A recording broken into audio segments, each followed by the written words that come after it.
ಪ್ರಾಪಂಚಿಕ ಬದುಕಿನಲ್ಲಿ ಮಾನವನ ನಿಜವಾದ ಕರ್ತವ್ಯಗಳೇನು?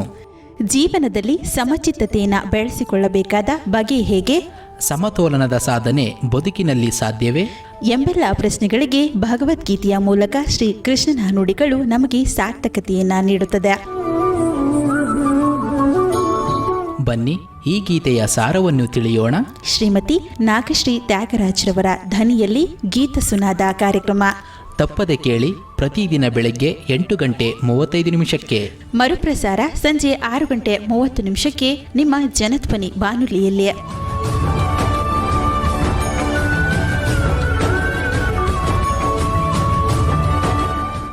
ಓಂ ಶ್ರೀಕೃಷ್ಣ ಪರಬ್ರಹ್ಮಣೇ ನಮಃ. ಶ್ರೀಮದ್ಭಗವದ್ಗೀತಾ. ಜನಧ್ವನಿಯ ಸಮಸ್ತ ಶ್ರೀಕೃಷ್ಣನ ಭಕ್ತರಿಗೆ ನಮಸ್ಕಾರಗಳು. ಗೀತಾ ಸುನಾದದ ಇಂದಿನ ಕಾರ್ಯಕ್ರಮದಲ್ಲಿ ನಾವು ಭಗವದ್ಗೀತೆಯ 8ನೇ ಅಧ್ಯಾಯವಾಗಿರುವ ಅಕ್ಷರ ಪರಬ್ರಹ್ಮ ಯೋಗದ 7ನೆಯ ಶ್ಲೋಕವನ್ನು ತಿಳಿದುಕೊಳ್ಳೋಣ. ಆ ಶ್ಲೋಕ ಇಂತಿದೆ: ತಸ್ಮಾತ್ ಸರ್ವೇಷು ಕಾಲೇಷು ಮಾಮನುಸ್ಮರ ಯುಧ್ಯ ಚ ಮಯ್ಯರ್ಪಿತ ಮನೋ ಬುದ್ಧಿಃ ಮಾಮೇ ವೈಷ್ಯಸ್ಯ ಸಂಶಯಂ. ನನ್ನನ್ನು ಅನುಗಾಲವೂ ಸ್ಮರಣೆ ಮಾಡುತ್ತಾ ಯುದ್ಧ ಮಾಡುತ್ತಿರು. ಹೀಗೆ ನನ್ನಲ್ಲಿ ಮನಸ್ಸು ಬುದ್ಧಿಗಳನ್ನು ಅರ್ಪಿಸಿದರೆ ಸಂದೇಹವಿಲ್ಲದೆ ನನ್ನನ್ನು ಹೊಂದುತ್ತೀಯಾ ಎಂಬ ಮಾತನ್ನು ಇಲ್ಲಿ ಕೃಷ್ಣ ತಿಳಿಸ್ತಾ ಇದ್ದಾನೆ. ಅಂದರೆ ಶ್ರೀಕೃಷ್ಣ ಅರ್ಜುನನಿಗೆ ಯಾವಾಗಲೂ ದೇವರನ್ನೇ ಚಿಂತಿಸುತ್ತಾ ಯುದ್ಧ ಮಾಡುವಂತಿದ್ದಾನೆ. ಅಂತಂದರೆ ಆಧ್ಯಾತ್ಮ ಆಗಲಿ ಅಥವಾ ಈ ಭಗವದ್ಗೀತೆಯನ್ನು ತಿಳ್ಕೊಳ್ಳೋದ್ರಿಂದೆಲ್ಲ ಆಗಲಿ ಕೇವಲ ನಾವು ಸುಮ್ಮನೆ ದೇವರನ್ನು ಚಿಂತಿಸ್ಕೊಂಡೇ ಕೂತ್ಕೊಂಡ್ಬಿಡೋದು ಅಂತಲ್ಲ, ಅಥವಾ ದೇವರನ್ನೇ ಧ್ಯಾನ ಮಾಡುತ್ತಾ ಸುಮ್ಮನೆ ಒಂದು ಕಡೆಗೆ ಇರುವುದು ಅಂತಲ್ಲ. ನಿನ್ನ ಕರ್ಮಗಳೇನಿದೆ, ನಿನ್ನ ಕೆಲಸಗಳೇನಿದೆ, ನಿನ್ನ ಕಾರ್ಯಗಳನ್ನೇನಿದೆ ಅದನ್ನೆಲ್ಲ ಮಾಡ್ತಾ ಇರೋ. ಆದರೆ ಆ ಎಲ್ಲ ಕೆಲಸ ಕಾರ್ಯಗಳನ್ನು ಮಾಡುವಾಗಲೂ ಕೂಡ ದೇವರನ್ನೇ ಚಿಂತಿಸಿ ದೇವರಿಗೆ ಅರ್ಪಣೆ ಮಾಡುತ್ತಾ ನೀನು ಆ ಕೆಲಸವನ್ನು ಮಾಡು ಅಂತ ಹೇಳಿ ಇಲ್ಲಿ ಕೃಷ್ಣ ಹೇಳ್ತಿರುವಂಥದ್ದು. ಅದನ್ನೇ ದೇವರನ್ನು ಸ್ಮರಿಸುತ್ತಾ ನೀನು ಯುದ್ಧ ಮಾಡು ಅಂತ ಹೇಳಿ ಕೃಷ್ಣ ಹೇಳ್ತಿರುವಂಥದ್ದು. ಹಾಗಾಗಿ ಮೃತ್ಯು ಯಾವಾಗ ಯಾವ ರೂಪದಲ್ಲಿ ಬರುವುದೋ ಅದನ್ನು ಯಾರೂ ಹೇಳುವುದಕ್ಕೆ ಆಗೋದಿಲ್ಲ. ಅದರಲ್ಲಿಯೂ ಕೂಡ ಯುದ್ಧ ಕ್ಷೇತ್ರದಲ್ಲಿ ಮೃತ್ಯುವಿನ ಸುರಿಮಳೆಯೇ ಸುತ್ತಲೂ ಇರುವಾಗ ನಾವು ಅದಕ್ಕೆ ಹೆಚ್ಚು ಅಣಿಯಾಗಿರಬೇಕು. ನಾನು ಈ ಕ್ಷಣದಲ್ಲಿಯೇ ಸಾಯಬಹುದು ಎಂಬ ಭಾವನೆ ಮನಸ್ಸಿನಲ್ಲಿರಬೇಕು. ಸತ್ತರೆ ಭಗವಂತನ ಸ್ಮರಣೆ ಮನದಲ್ಲಿರಬೇಕು. ಅವನ ಸ್ಮರಣೆಯ ಹೆಗಲನ್ನೇರಿ ಈ ಜೀವ ಹಾರಿ ಹೋಗಬೇಕು. ಶ್ರೀಕೃಷ್ಣ ಬರೀ ನನ್ನನ್ನು ಚಿಂತಿಸುತ್ತಿರು ಎಂದು ಮಾತ್ರ ಹೇಳೋದಿಲ್ಲ. ಚಿಂತಿಸುತ್ತಾ ಸುಮ್ಮನೆ ಕುಳಿತುಕೊಳ್ಳುವುದೂ ಅಲ್ಲ. ನಮ್ಮ ಪಾಲಿಗೆ ಬಂದಂತಹ ಕರ್ತವ್ಯವನ್ನ ನಿಷ್ಠೆಯಿಂದ ಮಾಡ್ತಾ ಇರಬೇಕು. ಅದೇ ರೀತಿ ಆ ಭಗವಂತ ಬಂದು ನಮ್ಮನ್ನ ಕರೆದಾಗ ನಾವು ಹೋಗೋದಕ್ಕೂ ಕೂಡ ಸಿದ್ಧವಾಗಿರಬೇಕು.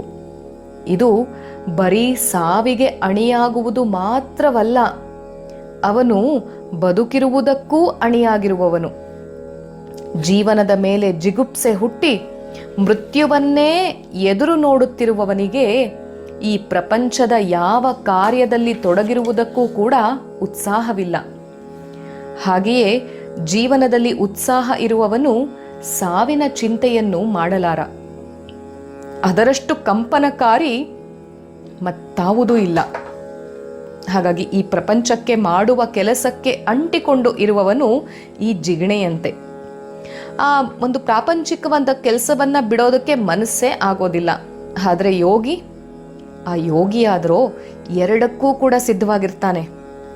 ಇರುವ ತನಕ ಈ ಪ್ರಪಂಚದಲ್ಲಿ ತುಕ್ಕು ಹಿಡಿದು ಹೋಗುವುದಕ್ಕಿಂತ ಸವೆದು ಹೋಗುವುದೇ ಮೇಲು ಅಂತ ಹೇಳಿ ಈ ಕರ್ಮದ ನೊಗಕ್ಕೆ ತನ್ನ ಹೆಗಲನ್ನು ಕೊಟ್ಟಿರ್ತಾನೆ ಒಬ್ಬ ಯೋಗಿ.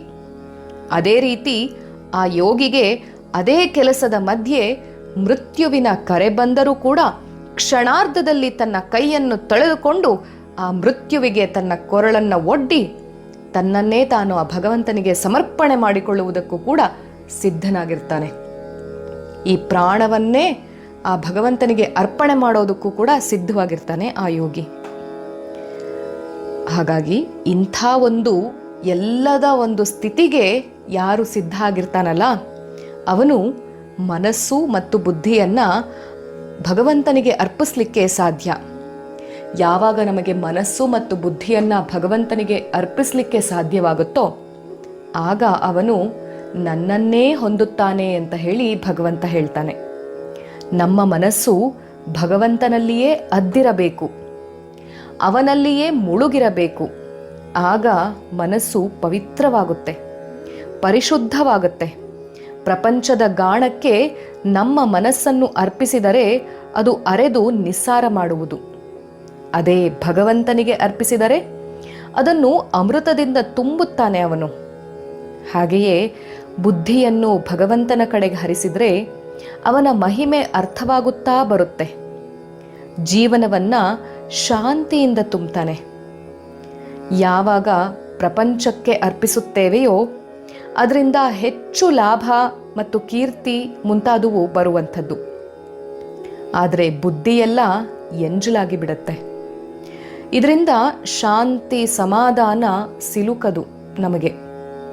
ಹಾಗಾಗಿ ಭಗವಂತ ಪ್ರಾಣಿಗಳಲ್ಲೆಲ್ಲ ಮನುಷ್ಯನಲ್ಲಿ ಮಾತ್ರ ಅತ್ಯಮೋಘವಾದಂತಹ ಮನಸ್ಸು ಮತ್ತು ಬುದ್ಧಿಯನ್ನು ಇಟ್ಟು ಕಳಿಸಿರ್ತಾನೆ. ನಾವು ಯಾವಾಗ ಅದನ್ನು ಭಗವಂತನಿಗೆ ಅರ್ಪಣೆ ಮಾಡುತ್ತೇವೆಯೋ ಆಗ ಅದು ಸಾರ್ಥಕವಾಗುತ್ತೆ. ಪ್ರಪಂಚಕ್ಕೆ ಅರ್ಪಿಸಿದರೆ ಅದು ವ್ಯರ್ಥವಾಗುತ್ತೆ. ಇದರಿಂದ ಸಂಸಾರದ ಗಾಣವನ್ನು ನಾವು ಈ ಬಡ ಎತ್ತುಗಳಂತೆ ಎಳಿಬೇಕಾಗಬಹುದು. ಅದೇ ಕಾರ್ಯವನ್ನು ನಾವು ಭಗವಂತನಿಗೆ ಅರ್ಪಿಸಿದರೆ ನಿಜವಾಗಿಯೂ ಕೂಡ ಅದು ಸಾರ್ಥಕ್ಯವನ್ನು ಪಡೆಯುತ್ತೆ. ಹಾಗಾಗಿ ಯಾವುದೇ ಧರ್ಮಶಾಸ್ತ್ರದ ಮುಖ್ಯ ಧ್ಯೇಯ ಅಂತಂದರೆ ಸಮಾಜದಲ್ಲಿ ಸುಖ ಬಾಳ್ವೆಯನ್ನು ನಿರೂಪಿಸುವಂಥದ್ದು. ಅಂತೆಯೇ ಈ ಶ್ಲೋಕದಲ್ಲಿ ವಿಶ್ವದ ಎಲ್ಲ ಜನರಿಗೂ ಅನ್ವಯವಾಗುವಂಥ ಒಂದು ಉಪದೇಶವನ್ನು ಭಗವಂತ ಕೊಟ್ಟಿದ್ದಾನೆ.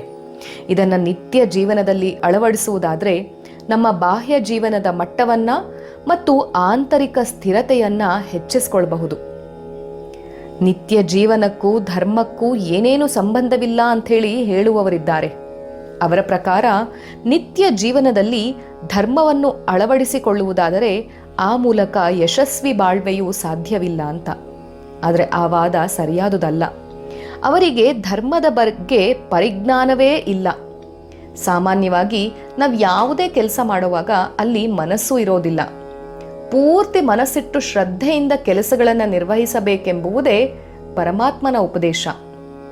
ನಮ್ಮ ಮನಸ್ಸು ನಾವು ಕೆಲಸದಲ್ಲಿ ತೊಡಗಿದ್ದಂತೆಯೇ ಅದು ತನ್ನ ದಿಗ್ವಿಜಯಕ್ಕೆ ಹೊರಟಿರುತ್ತದೆ.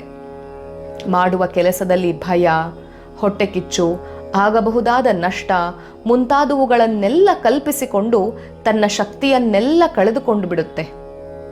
ಈ ರೀತಿ ಆಂತರಿಕ ಕ್ರಿಯಾತ್ಮಕ ಶಕ್ತಿಯನ್ನು ವ್ಯರ್ಥಗೊಳಿಸುವ ಬದಲು ಮನಸ್ಸನ್ನು ಆತ್ಮನಲ್ಲೇ ನೆಲೆ ನಿಲ್ಲಿಸಿಕೊಳ್ಳಬೇಕೆಂದು ಪರಮಾತ್ಮನು ಉಪದೇಶಿಸುತ್ತಾನೆ.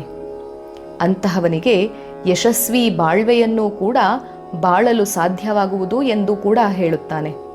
ಅಂತಹ ಕರ್ಮಕುಶಲಿಯು ತನ್ನ ಆಂತರಿಕ ಕ್ರಿಯಾತ್ಮಕ ಶಕ್ತಿಯನ್ನು ಸತ್ಕರ್ಮಗಳನ್ನು ಮಾಡುವ ಮೂಲಕ ಸದುಪಯೋಗಪಡಿಸ್ಕೊಳ್ತಾನೆ. ಹಾಗಾಗಿ ಯಾರು ಸದಾ ಭಗವಂತನನ್ನೇ ಸ್ಮರಿಸುತ್ತಾ ಕರ್ತವ್ಯವನ್ನು ಮಾಡ್ತಾರೋ ಆಗ ಅವರ ಮನಸ್ಸು ಮತ್ತು ಬುದ್ಧಿ ಆ ಭಗವಂತನಿಗೆ ಅರ್ಪಿತವಾಗುತ್ತೆ. ಆ ಮೂಲಕ ಆ ಭಗವಂತನನ್ನೇ ಪಡೆಯುತ್ತಾರೆ ಅನ್ನುವಂತಹ ದಿವ್ಯ ಸಂದೇಶವುಳ್ಳಂತಹ ಈ ಶ್ಲೋಕಕ್ಕೆ ಅದ್ಯಾವ ಮುದ್ದುರಾಮನ ಪದ್ಯ ಸೂಕ್ತವಾಗುತ್ತೆ ಗಮನಿಸೋಣ ಬನ್ನಿ. ನೀಯೇನ ತಿನ್ನುವೆಯೋ ಇದೇ ದೇಹ ಅದರಂತೆ, ನೀಯೇನ ತಿನ್ನುವೆಯೋ ಇದೇ ದೇಹ ಅದರಂತೆ, ನೀಯೇನ ಮಿಡಿಯುವೆಯೋ ರಾಗ ಅದರಂತೆ, ನೀಯೇನ ನೆನೆಯುವೆಯೋ ಇದೇ ಮನಸ್ಸು ಅದರಂತೆ, ನೀಯೇನ ನೆನೆಯುವೆಯೋ ಇದೇ ಮನಸ್ಸು ಅದರಂತೆ, ನುಡಿಯಂತೆ ಇದೆ ಭಾವ ಮುದ್ದು ರಾಮ, ನುಡಿಯಂತೆ ಇದೆ ಭಾವ ಮುದ್ದು ರಾಮ. ಹಾಗಾಗಿ ನಾವೇನು ತಿಂತೀವೋ ಆ ಥರ ಈ ದೇಹ ನಿರ್ಮಾಣವಾಗುತ್ತೆ. ನಾವು ಯಾವುದನ್ನು ಮಿಡಿಯುತ್ತೀವೋ ಹಾಗೆ ರಾಗ ಹೊರಹೊಮ್ಮುತ್ತೆ. ನಾವು ಏನನ್ನು ನೆನೆಸ್ಕೊಳ್ತೀವೋ ಹಾಗೆ ಮನಸ್ಸು ಇರುತ್ತೆ. ಹಾಗಾಗಿ ನಮ್ಮ ಭಾವನೆಗಳು ಸ್ಪಷ್ಟವಾಗಿ, ಸುಲಲಿತವಾಗಿ, ನಿಷ್ಕಲ್ಮಶವಾಗಿ ಇರಬೇಕು ಅಂತಂದಾಗ ನಾವು ಸರಿಯಾಗಿ ನುಡಿಯಬೇಕು, ಸರಿಯಾಗಿ ಮಾತನಾಡಬೇಕು. ಸರಿಯಾಗಿ ನುಡಿದದ್ದೇ ಆದಲ್ಲಿ ಸದ್ವಾಕ್ಯಗಳನ್ನು, ಸತ್ಕರ್ಮಗಳನ್ನು ಮಾಡುತ್ತಾ ಸದ್ವಿಚಾರಗಳನ್ನೇ ನಾವು ಮಾತಾಡ್ತಾ ಇದ್ದಾಗ ನಮ್ಮ ಭಾವವು ಕೂಡ ಹಾಗೆ ಶುಚಿಯಾಗ್ತಾ ಹೋಗುತ್ತೆ, ಬದ್ಧತೆಯನ್ನು ಪಡ್ಕೊಳ್ತಾ ಹೋಗುತ್ತೆ. ಹಾಗಾಗಿ ನುಡಿಯಂತೆ ಇದೇ ಭಾವ ಮುದ್ದುರಾಮ ಎನ್ನುವ ಮೂಲಕ ಮುದ್ದುರಾಮನು ಕೂಡ ನಮ್ಮ ಭಾವವನ್ನು ಸರಿಯಾಗಿಟ್ಕೊಳ್ಳೋದಕ್ಕೆ ನುಡಿಯನ್ನು ಸರಿಯಾಗಿಟ್ಕೊಳ್ಳೋಣ ಅಂತ ಹೇಳ್ತಾ ಇದ್ದಾನೆ. ಕೃಷ್ಣನು ಕೂಡ ಹಾಗೆ ನಿನ್ನ ಮನಸ್ಸು ಬುದ್ಧಿಯನ್ನು ಅರ್ಪಣೆ ಮಾಡಿದಲ್ಲಿ ನೀನು ಆ ಭಗವಂತನನ್ನೇ ಪಡಿತೀಯ ಅನ್ನುವಂಥ ಅಂಶವನ್ನು ಕೃಷ್ಣನು ಕೂಡ ಹೇಳ್ತಾ ಇದ್ದಾನೆ. ಅವರಿಬ್ಬರ ಕಡೆಗೆ, ಅವರಿಬ್ಬರ ಮಾತಿಗೆ ನಮ್ಮ ಚಿತ್ತ ಹರಿಯಲಿ. ಸರ್ವಂ ಶ್ರೀ ಕೃಷ್ಣಾರ್ಪಣಮಸ್ತು. ಶ್ರೀ ಗುರುಭ್ಯೋ ನಮಃ. ಹರಿ ಓಂ.